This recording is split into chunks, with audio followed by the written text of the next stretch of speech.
โอ้ยท่านคาถาอย่างนี้โอ้ยเรานั่งอยู่นั่นแล้วเรากันนั่นให้เลยนะ นั่นไผ่บ้านเนี่ยกระบะไปเด้งมา บนเพิ่นนั่งก็มีอยู่ ขอด้วยการแก้วให้ดูกัน นั่นแหละถึงนั่นแหละบนเพิ่นนั่งนะหลวงพ่อคุณน่ะ ไปสอบปีสกวันนี้เลย สักเลียนหยังเพิ่นเลียนหยังชุดทำบอกทำอิฐชุดใดเพิ่นมาให้หมดหลวงพ่อคุณ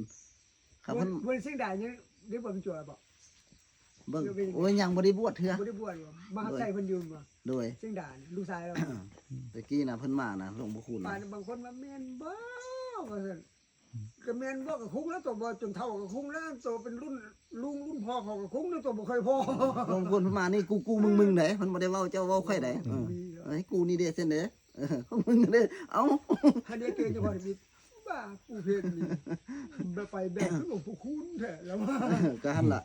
กูมึงได้ กูมึงก็ได้เนี่ยอย่าพอนี่โอ้ยอันเดียวกันปูนี่น่ะมาเห็น ข่อยเจ้านี่บ่โดนได้นี่มันหลงบ่โดนแล้วกูมึงโลนี่ คำบ่ฮู้จักนิสัยเพิ่นแม่ บอกกับเจ้าว่าอย่าพอตังบ่ให้มันบ่แม่นนิสัยกูสันดานกูก็ว่าซั่นแหละ แม่นล่ะ ข่อยเจ้านี่บ่ได้โดนดอก คันว่าประตูหยังนี่โอ้โหเพิ่นเล่าเรื่องให้ฟังนี่สุดยอดนับแต่มือที่มาตั้งวัดนี้ขึ้นมา กูมีข่อย เห็นหยังนะ เพิ่นฮู้เบิดออกพื้นอยู่ปึ้มมันนะคันจักได้เบิ่งอยู่มื้อหน้าจะมาหาปึ้มแต่ก่อนบ่สิเริ่มตั้งวัดให้บิด ปุ้มเงินปุ้ม3ปูนบ่ ปึ้ม3ปูหั่นแหละ ล่ะอยู่ใส่เพิ่นฮู้จักบ่ได้ประตูน่ะ ก็อยู่แถวนี้นู้นอยู่ภูแถวนี้เด้ แม่น 3ปู อยู่ภูแถวนี้ได้3ปูน่ะ ซื้อเยอะนี่ได้อย่าประมาทย้อนนะพอบอกว่าไผมาจะทางขายจูนึงวัยรุ่นมาแต่เวียงคนเขาฮู้อยู่ แล้วกันอยู่เด้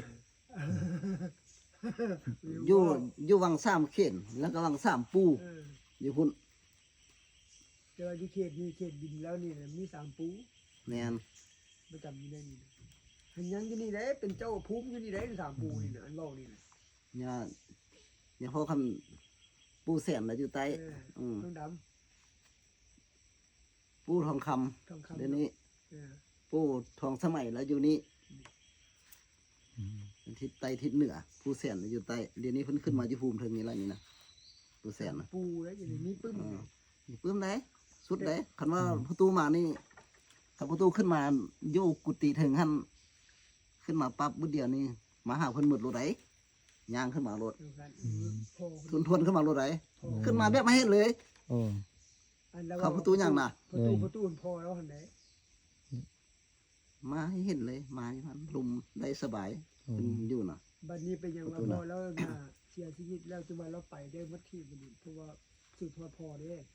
แล้วภูมินี่ฮู้ด้วยสันว่าผู้นี้เป็นลูกชายเนาะ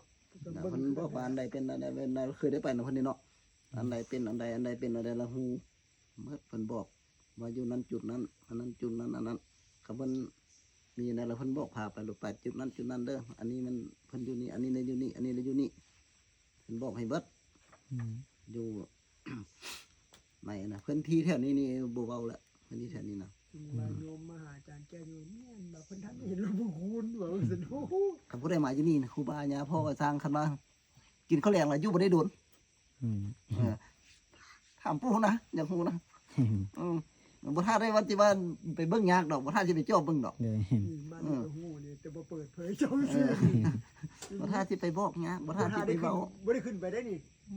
แต่ครูบานี่น้อยมาน้องครูบาเล็กก็ไม่จำภาษาก่อน โดย โยมอูกเดี๋ยวลงมาหาเฉพาะมากับผู้ละหุ่นมากับอาจารย์ของจันแก้วนี่นะมากับมากราบ มานั่นก็อยู่บ่ได้ออกฮ้อนอุลนอยู่บ่ได้แล้วคันคิดข้าวแลงถึงนี่รถมื้อเดียว ปูละหุ่นว่าลูกคิดปูละหุ่นถามมันไม่เห็นอย่างพิษเลยแต่ก็ว่าเฉพาะว่าออกมากูไปหูได้จังได๋อ้าวกูก็อยู่นี้ อันนี้ นี่กูขึ้นเมื่อบ่พอก็ได้เดี๋ยวกูจึงฮู้ซะว่าซั่นแล้ว ตะกี้นี่เบิ่งประตูเอ็ดมาแล้วก็ปะระยะหนึงได้ เลย ปะระยะหนึงอีวัดนี่บ่มีคนขึ้นมาได้ประตูเพิ่นก็บ่ได้ขึ้นมา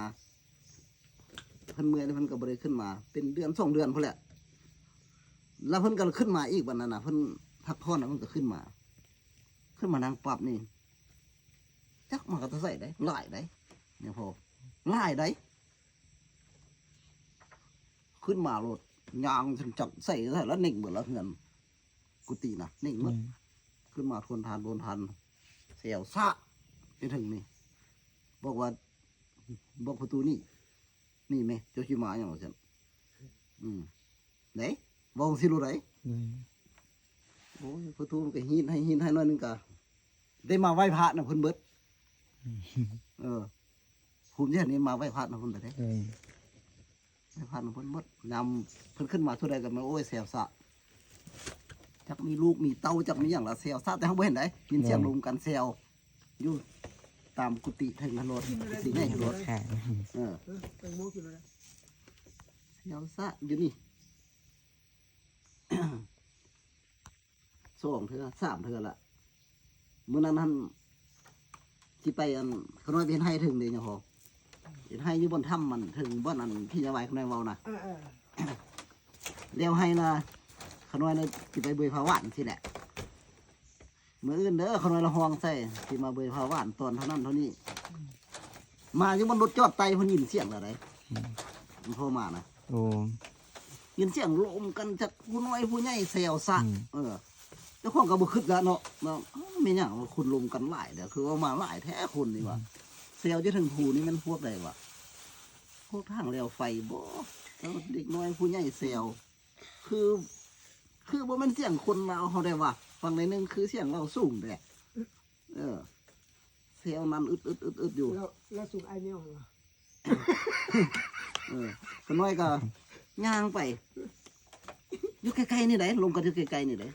มันอยู่ไกลๆสิได้ย่างขึ้นไปคนย่างขึ้นไปตามกุฏิตามห้องเนาะอยู่ไกลๆแล้วก็ยับไปฟัง มันที่อาจเอาประวัติเจ้าไปเปิดได้ ฟังแล้วย่างไปบ่ฮอดจากเทื่อใดไปมามอนี่ยืนฟังแล้วเอ้าอยู่นี่โอ้อยู่นี่ย่างไปเบิ่งก่อนมันเขาเจ้ามาเห็นหยังยับไปอีกโอ้ไปหอนให้แล้วก็มาเบิ่งสังเกตเบิ่งว่านั่งยินเสียงเสียวอยู่ผู้ยังไปใส่เบิ่งไปตัดไปตองกล้วยนะ3 ใบซื้อหมากไม้ไป6 โลตอนนั้นไปแล้วก็วางใส่พลานหินโลห้วยตามให้อัน ปาดสิละเป็นเปียงย้ายไปแล้วก็ ห้องลงมายับลงมามาห้องท่านมีจัดอ้าวมันคือว่า แปลกเลยว่าโมงยินเสียงเลยได้จังพอวันนั้นน่ะ กูแปลกประรด ขน้อยอธิษฐานขึ้นละโมงยินเสียงเศร้ามิดเลย หรือว่าแปลกประรดนี่บ่ โบ เบิ่งแปลกประหลาด เดี๋ยวหูจักแล้วขึ้นไปรถโน่นนี่14 ค่ำโบวันสิ้นสิขึ้นไปแม่โน่นนี่เดี๋ยวหูนะจักหอมคั่วหอมจืนหอมแบบว่าที่กินได้ว่าเส้นลงไปมันหอมอย่างแบบนั้นอย่างว่า จะเบาจบเลยที่นี่เบาในนึงจะถามเจ้าเนี่ย สุดยอดเลยอยู่นี่นะถ้ามารถอย่างพอ ฮะ ถ้ามารถ ถามว่ารถมา ถ้ามารถยังพอจะถามมันได้ เจ้าที่นี่